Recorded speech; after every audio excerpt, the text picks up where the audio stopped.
శ్రీనివాస గోవింద శ్రీ వెంకటేశ గోవింద శ్రీనివాస గోవింద శ్రీ వెంకటేశ గోవింద భక్తవత్సల గోవింద భాగవత ప్రియ గోవింద గోవింద హరి గోవింద గోకుల నందన గోవింద శ్రీనివాస గోవింద శ్రీ వెంకటేశ గోవింద శ్రీనివాస గోవింద శ్రీ వెంకటేశ గోవింద నిత్య నిర్మల గోవింద నీలమేఘ శ్యామ గోవింద గోవింద హరి గోవింద గోకుల నందన గోవింద శ్రీనివాస గోవింద శ్రీ వెంకటేశ గోవింద శ్రీనివాస గోవింద శ్రీ వెంకటేశ గోవింద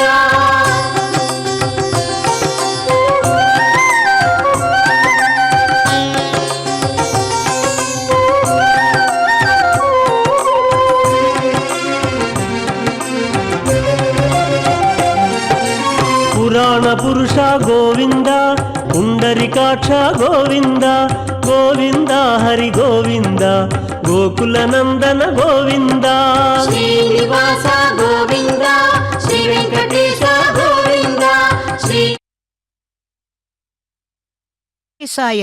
శ్రీ లక్ష్మీ పద్మావతి సమేత శ్రీ కళ్యాణ వెంకటేశ్వర స్వామి పరబ్రహ్మణే నమః.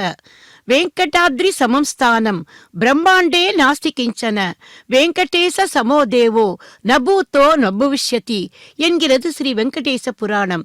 கலியுக தெய்வமாம் அந்த திருவேங்கடத்து எம்பெருமானின் பிரதிபிம்பமே இந்த சீனிவாச மங்காபுர திவ்ய சேத்திரத்தில் எழுந்தருளி இருக்கும் ஸ்ரீ கல்யாண வெங்கடேஸ்வர பெருமாள். அந்த எம்பெருமானுக்கு நமது திருமலையைப் போலவே அனைத்து உற்சவங்களும் விசேஷங்களும் ஸ்ரீ வைகானச ஆகமப்படியே நடைபெறுகின்றன. அந்த வகையில் இப்போது எம்பெருமானுக்கு நடைபெற்று கொண்டிருக்கும் வருடாந்திர பிரம்மோற்சவத்தின் 9ஆம் நாளான இன்று காலை சக்கர ஸ்நானம் என்கிற தீர்த்தவாரி உபயதேவியரோடு பகவானையும் அவரது திருவாழி எனும் சக்கரத்தாழ்வாருக்கும் நடைபெறும் இந்த வைபவத்தை தரிசித்து எம்பெருமானின் பரிபூரணமான திருவருளை பெறுவோம். பக்தர்களை வரவேற்பது திருமதி டி.கே. லட்சுமி கிருஷ்ணசுவாமி. திருவோணத்தான் உலகாளும் என்பார்கள் ஆழ்வார்கள். பக்தர்களே, அந்த எம்பெருமானின் திருநக்ஷமே சிரவணம் என்கிற திருவோணம். இந்த புண்ணிய தினத்தில் அந்த தீர்த்தவாரி முடிவு பெறுவது எத்தனை பொருத்தம் பாருங்கள். பக்தர்களே, பிரம்மோற்சவத்தின் முதல் நாள் அன்று அங்குரார்ப்பணத்தில் நித்திய சூரியான ஸ்ரீ விஸ்வக்சேனருக்கு முதலிடம் தந்தார் போல இந்த இறுதி நாளில் அந்த எம்பெருமானின் வலது தோளில் வீட்டிருக்கும் ஆழி ஆழ்வாரான சக்கரத்தாழ்வாருக்கு முதலிடம் தந்து சக்கரஸ்நானம் செய்யும்படி ஆக்ஞையிட்டிருக்கிறார் எம்பெருமான்.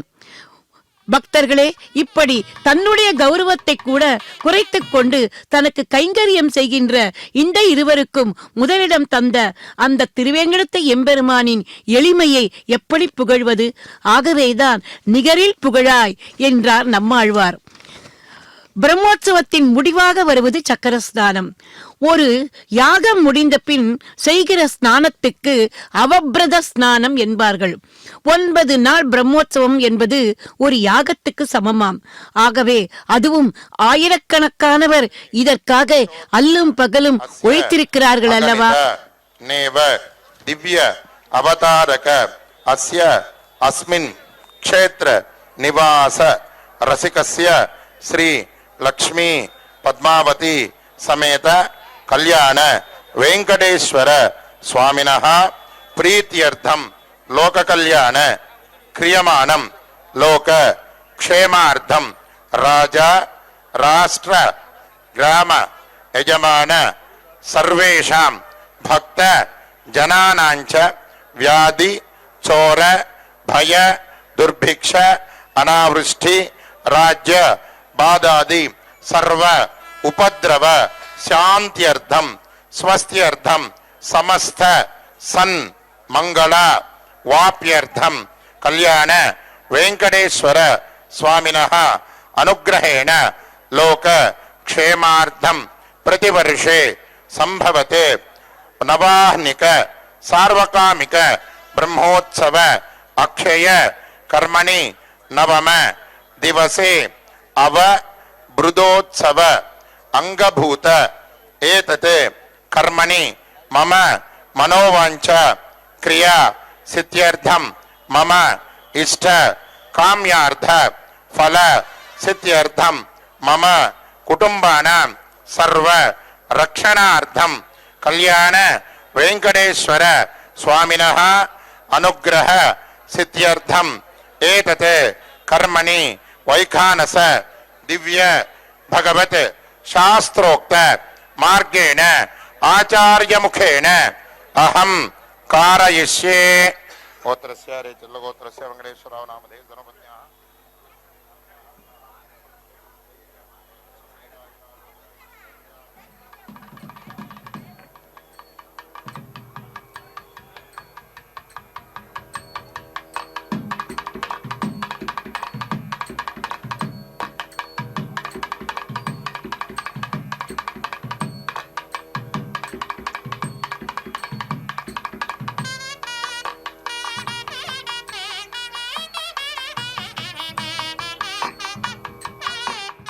பகவத்கீதையில் எம்பெருமான் கூறியபடி கர்ம யோகம், ஞான யோகம், பக்தி ஹோமம் மூன்றுமே நிறைந்திருக்கிறது.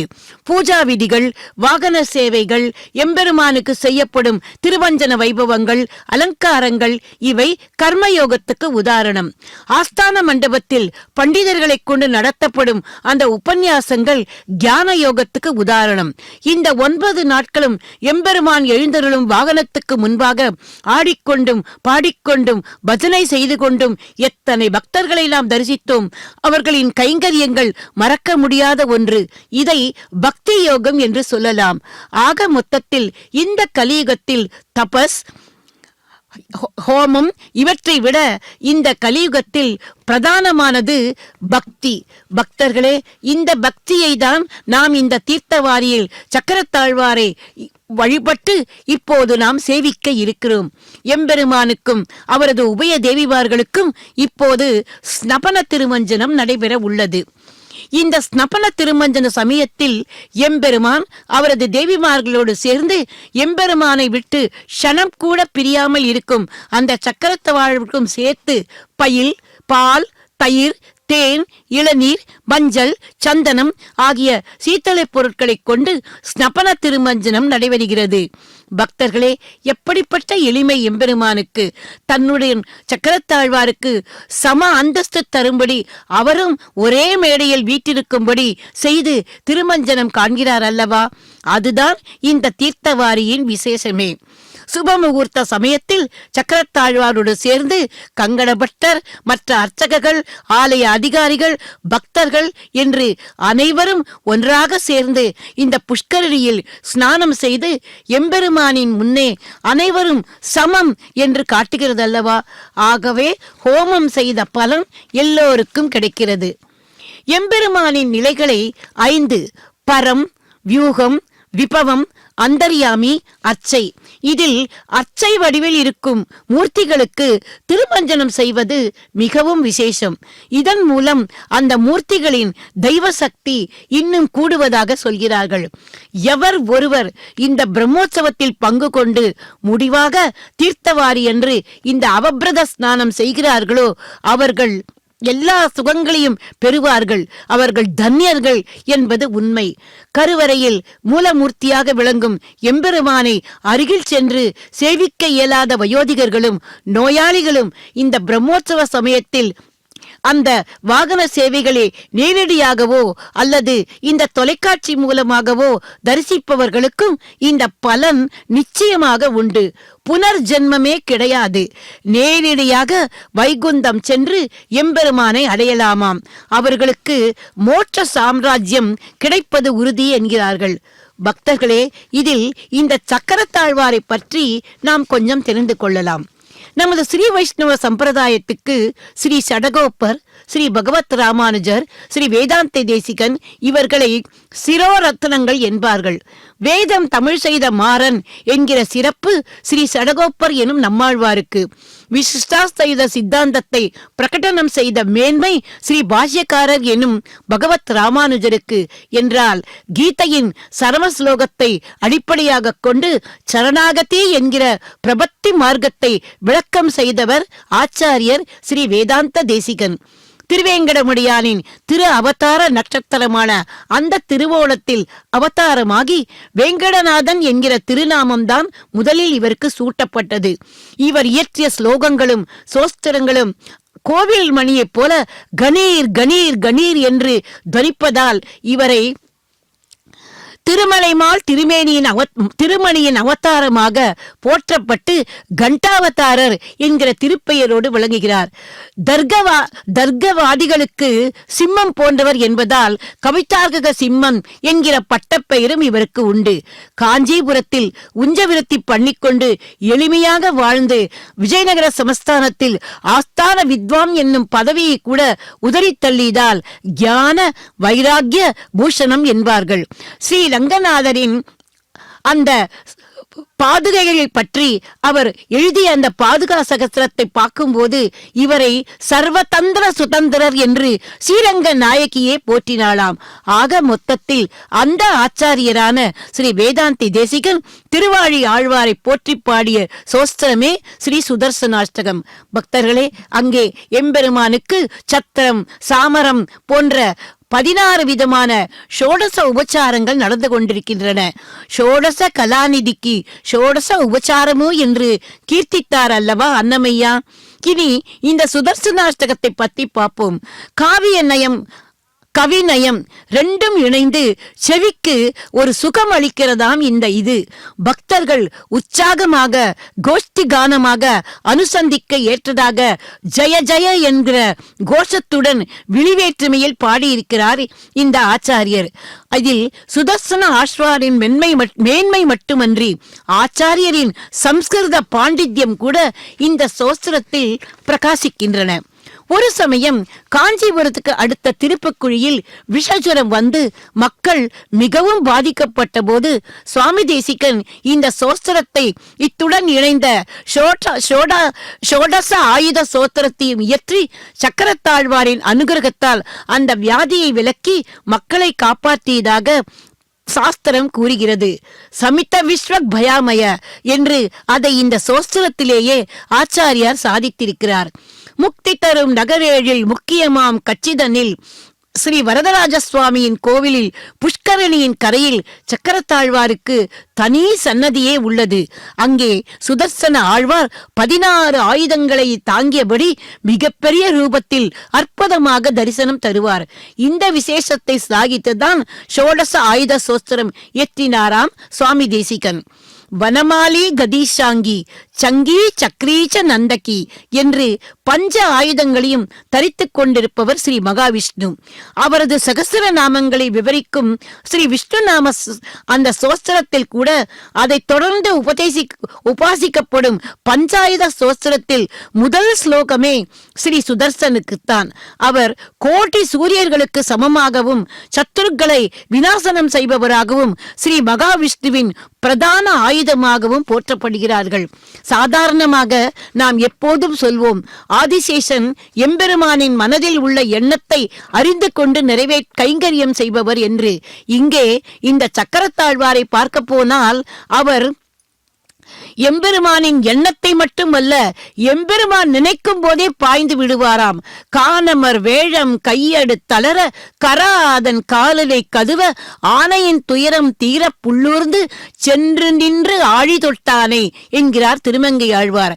அங்கே அந்த கஜேந்திர என்கிற யானை ஆதி மூலமே என்று கதறிய போது ஓடி வந்த எம்பெருமான் சொல்லக்கூட இல்லையாம், அதற்கு முன்பே ஆழி தொட்டானே, அப்படியே தொட்டாராம். அவ்வளவுதான், பாய்ந்து போய் அந்த முதலையின் கழுத்தை கத்தரித்தார் இந்த Sudarshana Alvar.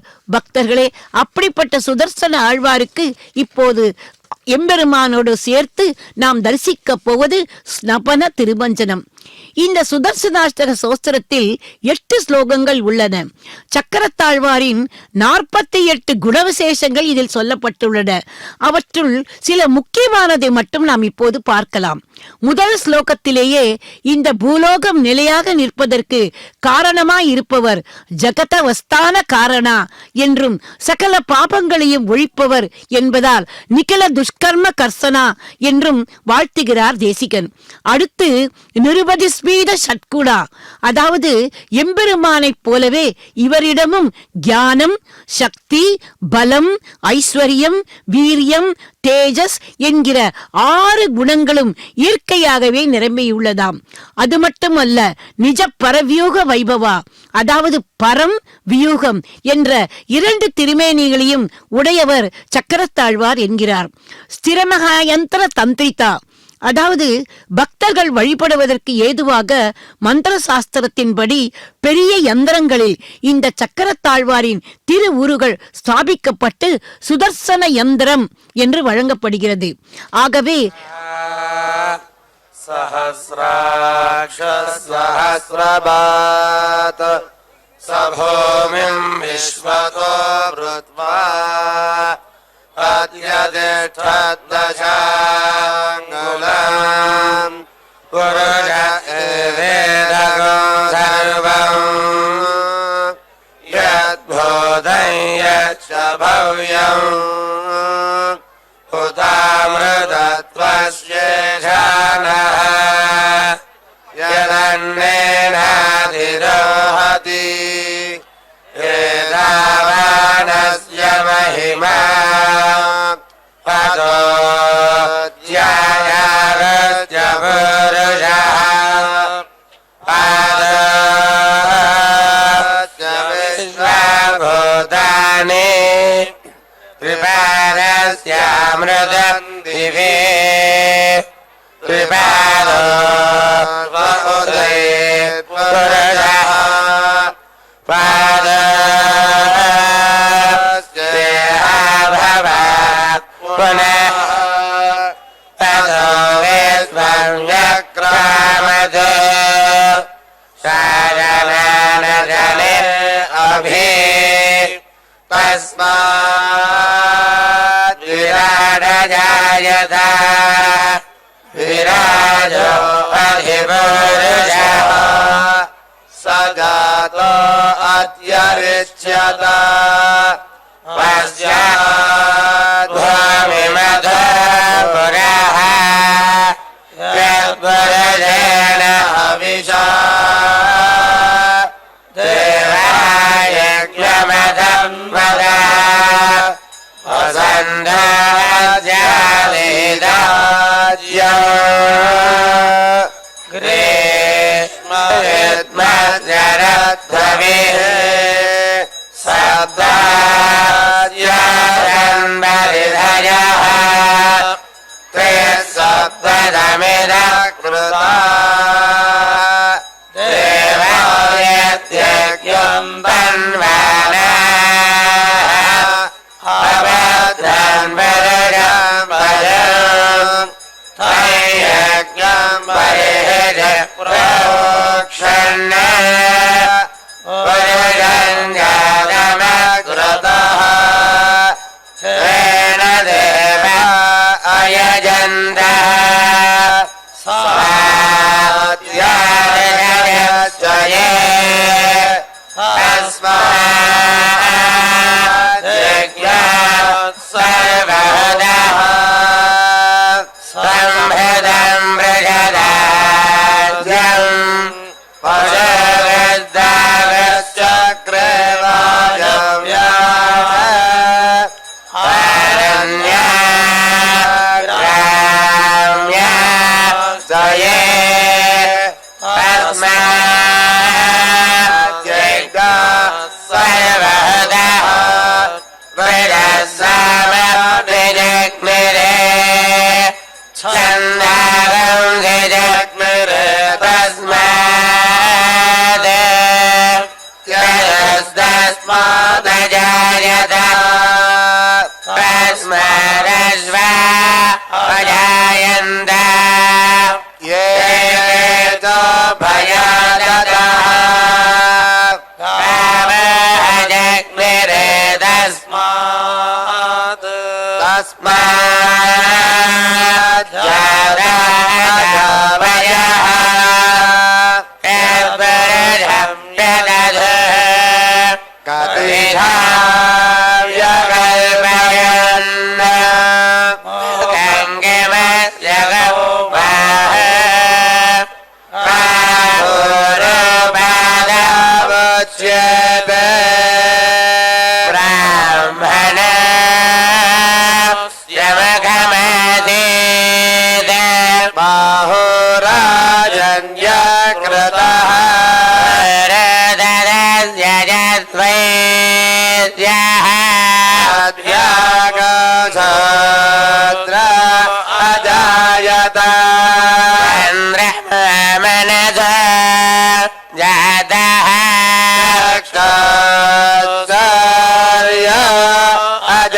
Jata Khadindraja Nisja Dvajuraja Jata Vyadira Pariksha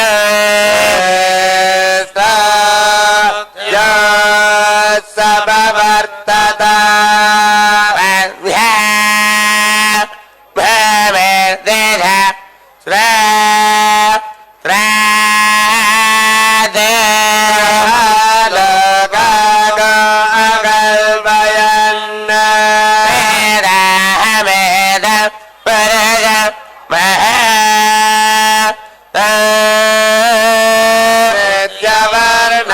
Vidyavarnandamasastu Pare Vanira Bani Vijay Radhira Amari Kratva Vivadana Jadate Radha Purasda Yamaraja Hara Chakra Pravidvan Pradesachadasraha Tameva Vidva Namradaye Bhavati Anyapantha Ayanaya Vidyate Vignenaya Namaya Jandadeva Nidharmani Prathama Yazanna Hanaga Mahimana Zajante Trapurve Swadhya Sandhi Deva Adhyazamhada Vadhirasa Chasakarvada Samavartatadhi Asyadvada Vidada Prabhamedhi Tarajasya Vesamadhanamagre Vedahameda Varaja Maha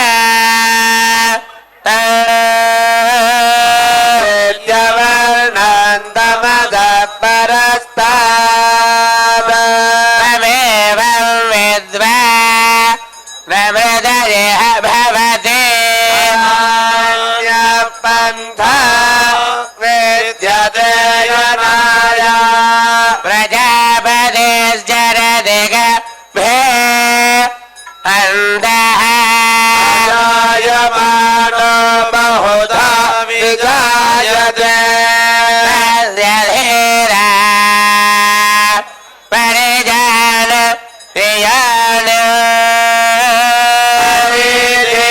Vijilam Padamichanti Vedasaha Radheve Vyadapati Devanam Purahitaha Vajadeve Vyajadaha Marujaya Brahmaye Jamra Vanjanayandaha Eva Kretata Pravanna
स्वमुपजीवते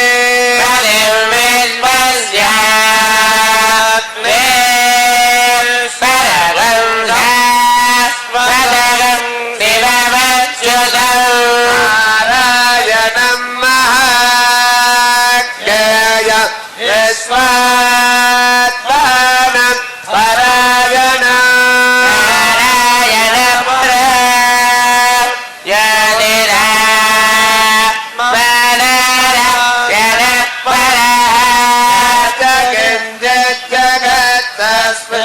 दृश्यते श्रूयते विवा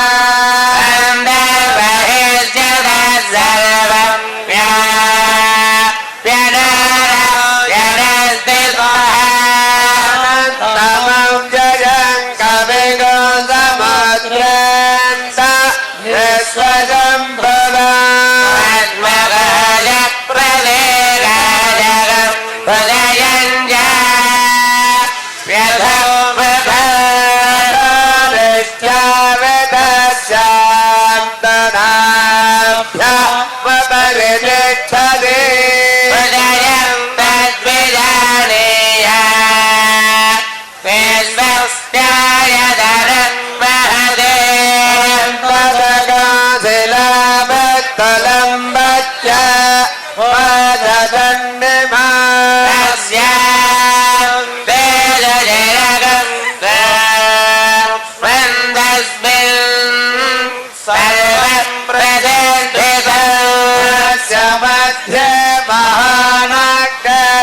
महानगर्विश्वाच विश्वरामगः प्रभुर्विभजन्ते स्तन्महारवजर कविः तावयति तन्देहमापादतलमस्तकम् मध्यमध्ये पण्डितिका अनेया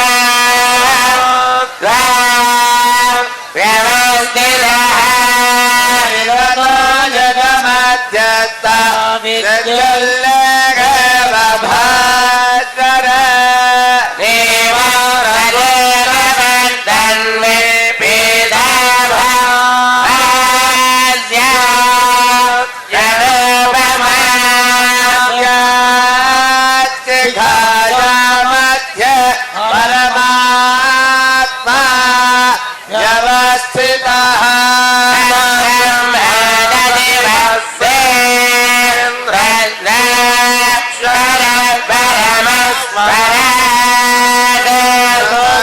सत्यं परं ब्रह्म पुरुषं श्रेष्ठपिङ्गला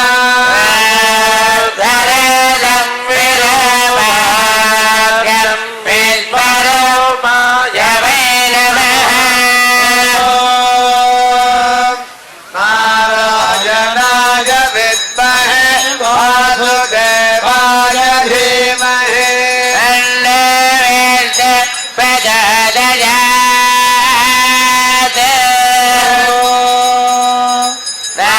नारायणाय विद्महे वासुदेवाय धीमहि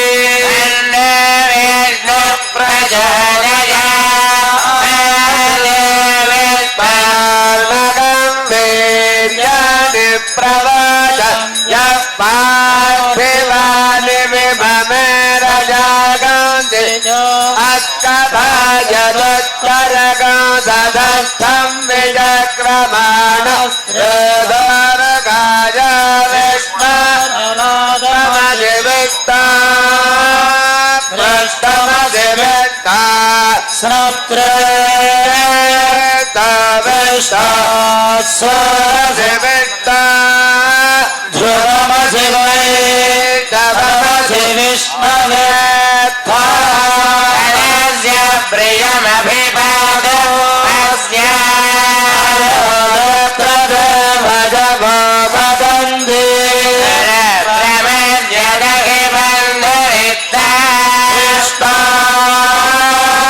पद परमे भक्तवत्सः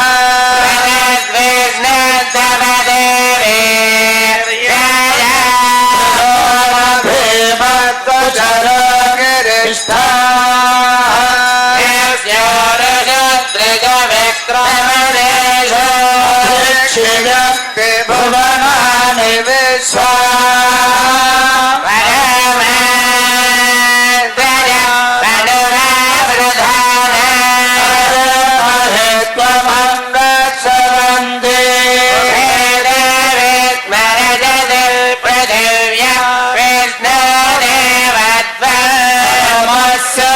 क्षेत्रमे पृथिवी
सर्वान् वदम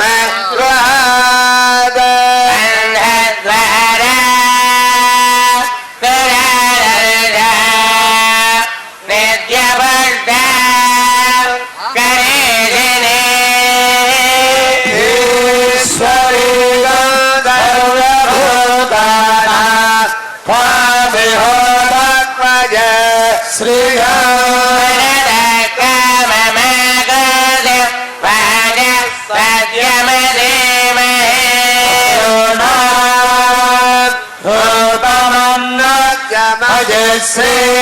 श्रयता प्रजापद वयज भवकर्तम आतरं पद्ममालिनी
பக்தர்களே, எம்பெருமானின் பிரம்மோற்சவத்தில் 9ஆம் நாளான இன்று நாம் இதோ இந்த தீர்த்தவாரி கைங்கரியத்தை இப்போது சேவித்துக் கொண்டிருக்கிறோம். பக்தர்களே, எம்பெருமானின் இந்த எளிமையை பற்றி நாம் பேசிக் கொண்டிருந்தோம் அல்லவா? அர்ச்சாவதாரத்தில் பகவான் பத்திரம், புஷ்பம், பலம், தோயம் என்று ஒரு பக்தன் தனக்கு பக்தியுடன் அளித்ததைக் கொண்டு திருப்தி அடைகிறாராம். இதைத்தான் கீதையில் தன் திருவாயாலேயே அருளியுள்ளார் எம்பெருமான். பத்திரம் என்றால் இலை, புஷ்பம் என்றால் பூக்கள், பலம் என்றால் பழம், தோயம் என்றால் தண்ணீர். இதில் முதலில் வருவது பத்திரம். பாண்டவர்களின் வனவாச காலத்தில் தூர்வாச முனிவர் தன் பரிவாரங்களோடு கௌரவர்களின் மூத்தவனான துரியோதனனை சந்திக்கிறார். பலவிதமான பட்சணங்களோடு ஒரு பெரிய விருந்தை படைத்தானாம் துரியோதனன். ராஜாவாயிற்றே. போஜனம் ஆனதும் திருப்தி அடைந்த துர்வாசர் வேண்டியதை கேட்கும்படி சொன்னாராம். அதற்கு அந்த துஷ்ட குணம் படைத்த துரியோதனன், தாங்கள் வனவாசத்தில் இருக்கும் என் தமையனார் தர்மராஜனிடத்திலும் போக வேண்டும் என்று கேட்டானாம். துர்வாசனம் சம்மதித்து, நான் யுதிஷ்டரை போய் பார்க்கிறேன் என்று அவரிடம் நான் போஜனத்துக்கு வருகிறேன் என்று சொல்லிவிட்டு சிஷ்ய கோடிகளுடன் நீராடச் சென்று விட்டாராம். செய்வதறியாது திகைக்கிறாள் திரௌபதி. அப்போது கண்ணனை நினைக்கிறாள். நினைத்த மாத்திரத்திலேயே வந்து நிற்கிறான் கண்ணன். தங்காய், சாப்பிட என்ன இருக்கிறது, ஏதாவது இருக்குமா என்று கேட்க பாஞ்சாலிக்கு இன்னும் கண்ணில் நீர் வந்து விட்டதாம். ஏனென்றால் அந்த அட்சய பாத்திரத்தில் முடிந்து அவற்றை அவள் நன்றாக அலம்பி கவிழ்த்து வைத்திருக்கிறாள். ஆகவே இப்போது அதிலிருந்து எந்த உணவும் வராது. அவளுக்கு மனசு வேதனை. ஏற்கனவே முனிவர் கோஷ்டியோடு வந்துவிட்டால் என்ன செய்வது என்கிற ஒரு கவலை. இன்னொரு சமயத்தில் இப்படி வராத அண்ணன் வந்து தன்னிடம் கேட்கிறாரே என்று இன்னும் வேதனை. என்ன தங்காய், நான் பசியோடு இருக்கிறேன் என்று சொன்னால் நீ திரும்பவும் வாயமூடி கொண்டிருக்கிறாயே, கொண்டு வா அந்த பாத்திரத்தை, நான் பார்க்கிறேன் என்றான். வேறு வழியின்றி திரௌபதி அந்த அட்சய பாத்திரத்தை கொண்டு வந்து காட்ட அதில் ஒட்டி கொண்டிருந்த ஒரே ஒரு கீரையை எடுத்து வாயில் போட்டு விழுங்கிய கண்ணன், அப்பாடா, இப்போதுதான் என் பசி தீர்ந்தது என்று ஏப்பம் விட அங்கே துர்வாச முனிவருக்கும் சிஷ்யர்களுக்கும் போஜனம் செய்த திருப்தி வந்துவிட்டதாம். இனி யுதிஷ்டர் கொடுக்க போகும் உணவை தங்களால் ஏற்க முடியாது என்கிற நிலைக்கு தள்ளப்பட்டு சொல்லிக் கொள்ளாமலே கிளம்பி சென்று விட்டாராம். பார்த்தீர்களா பகவானின் திருவிளையாட்டில்? இதில் அந்த கீரை தான் பத்திரம். அந்த பத்திரத்தை நிவேதனமாக ஏற்றுக்கொண்டார் அல்லவா? அடுத்ததுதான் நான் சொல்லுகின்ற புஷ்பம். இதுவும் நமக்கு தெரிந்ததுதான். கஜேந்திர மோட்சம்.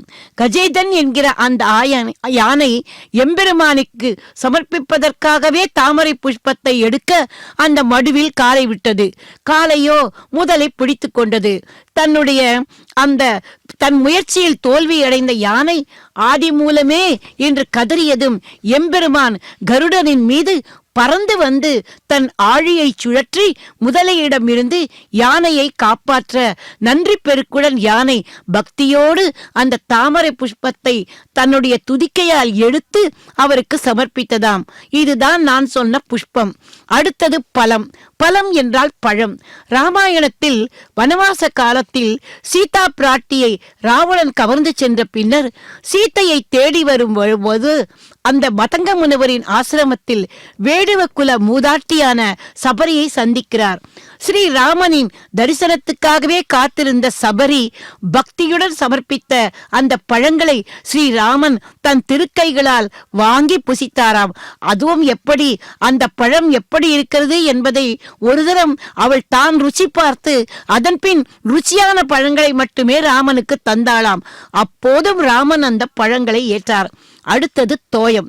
தோயம் என்றால் தண்ணீர். இதற்கு உதாரணம் நமது ஆச்சாரியர் பெரிய திருமலை நம்பி. அவர் பொழுது விடியும் முன்னாலேயே பாப விநாசம் சென்று நீராடி திருமலையானின் அபிஷேகத்துக்கும் அந்த நிவேதனத்துக்கும் அவர் கொண்டு வரும் ஜலத்தை எம்பெருமான் உவந்து ஏற்றுக்கொண்டானே. அவரது சிரமத்தை எளிதாக்கும் பொருட்டு தானே வேடுவ ரூபத்தில் வந்து அஞ்சனாதிரி மலையில் ஆகாச கங்கையை உருவாக்கி கொடுத்தான். ஆக மொத்தத்தில் எம்பெருமான் எப்படிப்பட்ட எளிமை என்பது நமக்கு நன்றாக புரிகிறதல்லவா பக்தர்களே? அது எம்பெருமானுக்கு அந்த உபச்சாரங்கள் நடைபெற்று கொண்டிருக்கிறது. அந்த அன்னமையா பாடிய 16 உபச்சாரங்களில் வரிசையாக தூபகாரத்தி, அதில்தான் அந்த தூபகாரத்தி தான் அகிர்புகை, அதாவது சாம்பிராணி தூபம் என்று சொல்வார்கள். அத்துடன் வாசனை திரவியங்களையும் சேர்த்து ஒரு நறுமணமிக்க புகையால் எம்பெருமானின் ஹரிச்சந்தன திருவேணிக்கு நறுமணம் ஊட்டுவதை நாம் பார்த்தோம் அல்லவா? இது ஒரு உபச்சாரம். அத்துடன் மட்டுமல்ல, அந்த நீராடிய குளுமையும் எம்பெருமானுக்கு தீரும் அல்லவா? அடுத்து காட்டப்போவது தீபகாரத்தி. அதாவது இருட்டை வெளிச்சமாக்குவது தீபம். ஒரு இருள் சூழ்ந்த அறையில் ஒரு மூலையில் ஒரே ஒரு அகல் விளக்கை ஏற்றி வைத்தால் போதும், அந்த அறையே வெளிச்சமாகிடும் அல்லவா? அதுபோல நமது மனதை அஞ்ஞானம் என்கிற அந்த இருள் சூழ்ந்துள்ளது. அது அகன்று நமக்கு மெய்ஞானம் வர நமக்கு தீப ஜோதியாக இருப்பவர் எம்பெருமான் தானே. ஆகவேதான் அவருக்கு இந்த திருமஞ்சன சமயத்தில் தீபகாரத்தை காட்டுவது கூட ஒரு உபச்சாரம். அடுத்து நட்சத்திரகாரத்தை காட்டுவார்கள். அஸ்வனி, பரணி, கர்த்திகை என்று 27 நட்சத்திரங்களும் அந்த ஹாரத்தியில் தீபமாக சுடர்விட்டு எம்பெருமானுக்கு திஷ்டி கழிக்கிறதாம்.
ஏராளமான துளசி மாலைகளை எம்பெருமானுக்கும் உபயதேவிமார்களுக்கும் சக்கரத்தாழ்வாருக்கும் சமர்ப்பித்திருக்கிறார் அர்ச்சக சுவாமி.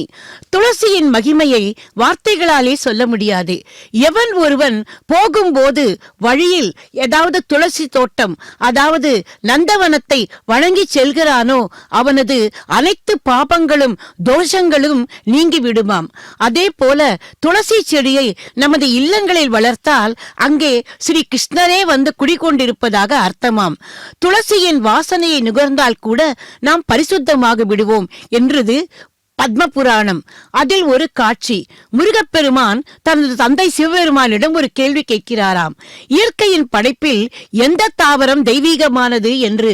அதற்கு பரமசிவனாரே அளித்த பதில் இது: துளசிதான் தெய்வீகமானது. ஸ்ரீ கிருஷ்ணனோடு நெருங்கிய தொடர்பு கொண்ட துளசி. அதால் ஸ்ரீ கிருஷ்ணனை அர்ச்சித்தால் வேறு எந்த புண்ணியத்தையும் நாம் தேட வேண்டிய அவசியம் இல்லை. கங்கை நதியில் ஸ்நானம் செய்த பலன் எப்படி கங்கையில் ஸ்நானம் செய்தால் பரிசுத்தமாகிறார்களோ அதே போல துளசி நம்மை பரிசுத்தமாக்கும். ஆகவே துளசி செடியின் அருகில் அமர்ந்து தியானித்தால் ஸ்ரீ கிருஷ்ணனின் தரிசனம் எளிதில் கிடைக்கும். துளசி இருக்கும் வீட்டில் எந்த தீய சக்திகளும் அண்டாது. ஸ்ரீ கிருஷ்ணனை அர்ச்சித்த அந்த துளசியின் ஒரே ஒரு தளத்தையாவது புசித்தால் நோயற்றவர்களாகவும் தீர்காயுசு உடையவர்களாகவும் இருக்கலாம் என்கிறாராம் சிவபெருமான். பக்தர்களே, அப்போது நான் சொன்னது போல இதோ எம்பெருமானுக்கு அடுக்கடுக்காக ஹாரத்தி. இதோ இப்போது அந்த நட்சத்திர ஹாரத்தி. 27 நட்சத்திரங்கள், அஸ்வனி, பரணி, கிருத்திகை, ரோகிணி, மிருகசீரிஷம் என்று தொடர்ந்து கடைசியில் ரேவதி வரை 27 நட்சத்திரங்கள். அதோ அந்த ஹாரத்தியில் தீபமாக சுடர் விட்டு அந்த எம்பெருமானுக்கு திருஷ்டி கழிக்கின்றனவாம். விசேஷ பூஜைகளின் போது எம்பெருமானுக்கு இந்த ஹாரத்தி காட்டப்படும்.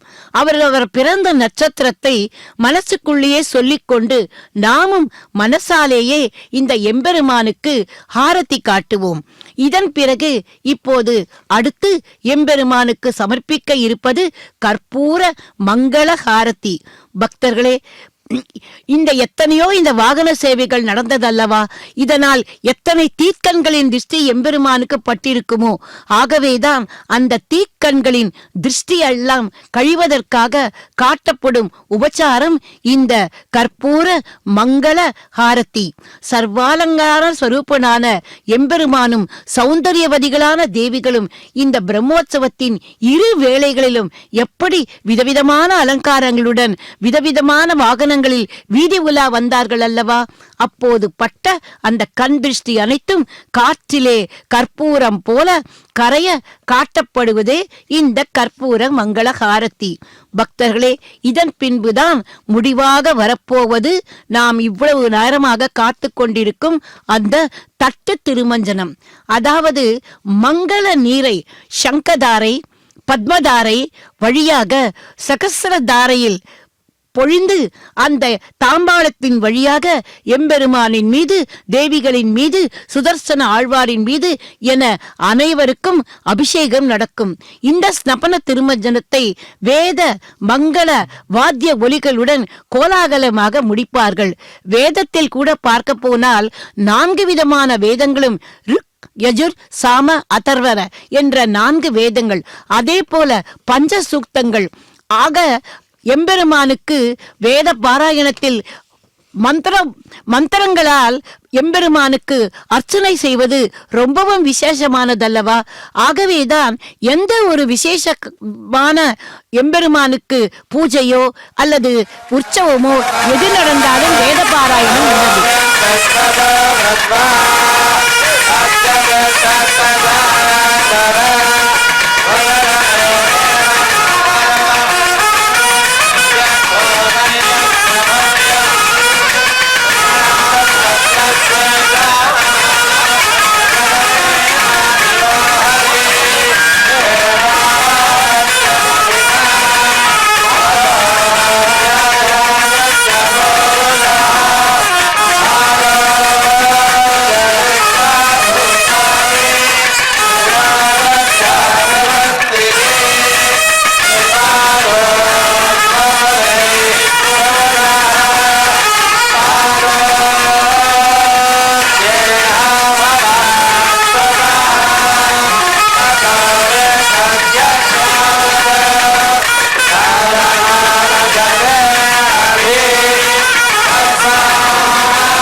ஒரு பழம் கொண்டு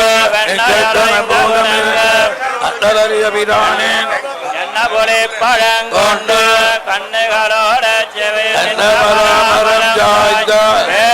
காச்சிரனோட நல்ல கஞ்சன் மஞ்சளும் செங்கழனே அப்பங்களும் கொண்டு செப்பிலமென் முளையார் தருவந்தனத்தாயலர்தம்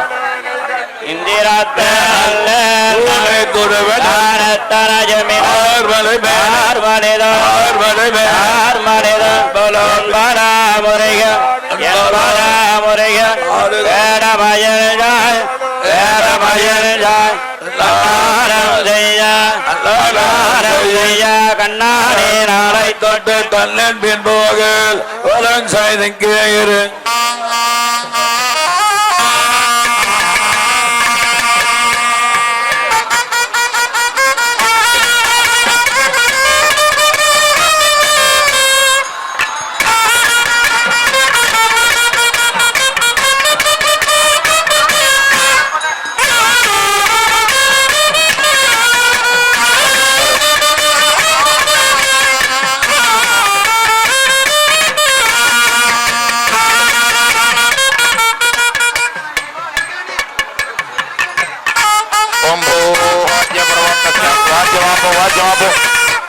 भगवदाज्ञा लक्ष्मी कल्याण वेंकटेश्वर स्वामी नवान्य दीक्षा कर देते ब्रह्मोत्सव नाम मृदोत्सव के कर्म करिष्यमान उदर्शन देवताराधन करिष्ये वाद्यम वाद्यम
पुरुषः पादोऽस्येह भवात्परः ततो विश्वं विक्रामत् शासनान शने अभि तस्मात् विराट जागत विराजो अधिपूरुषः स जातो अत्यरिच्यत पश्चात् भूमिमथ पुरः यत्पुरुषेण हविषा देवागग्नमतन्वत वसन्तो अस्यासेदाज्यम् ग्रीष्महित्मः शरद्भविः सप्तास्यासन्वरिधगः वाद्यम्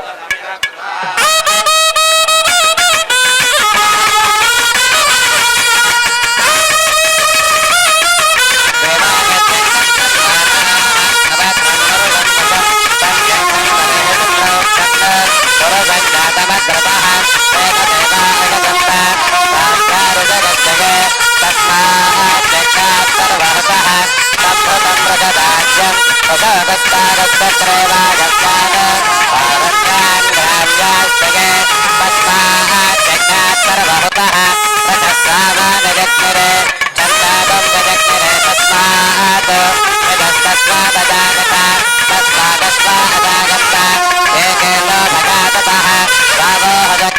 तस्मात् जाताजातयः कल्पयन्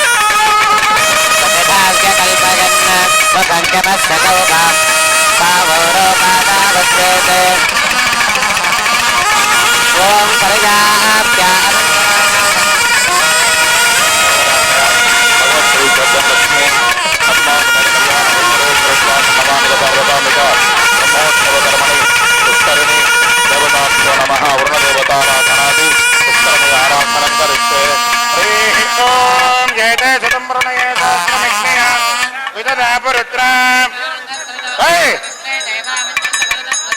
वरुणमावाहयामि रक्ताम्बरधरमावाहयं वरुणाय नमः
चक्रधारे चक्रस्नानं दिदे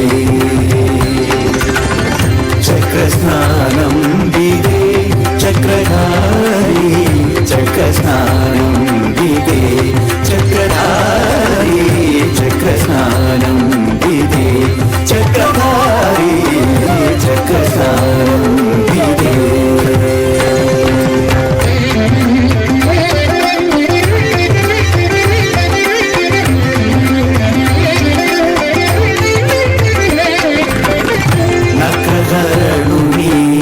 विक्रमुनि नक्रहरणुनि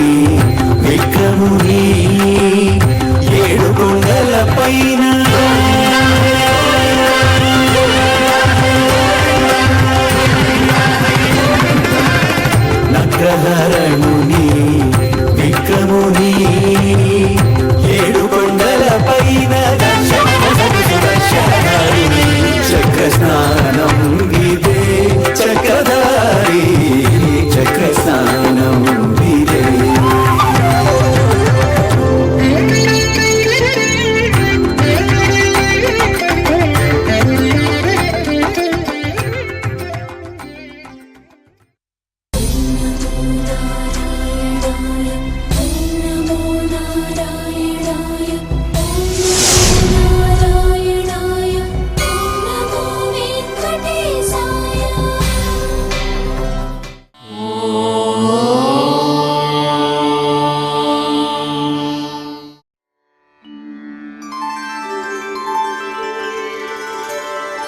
विना वेङ्कटेशं ननाथो ननाथः सदा वेङ्कटेशं स्मरामि स्मरामि हरे वेङ्कटेश प्रसीद प्रसीद प्रियं वेङ्कटेश प्रयच्छ प्रयच्छ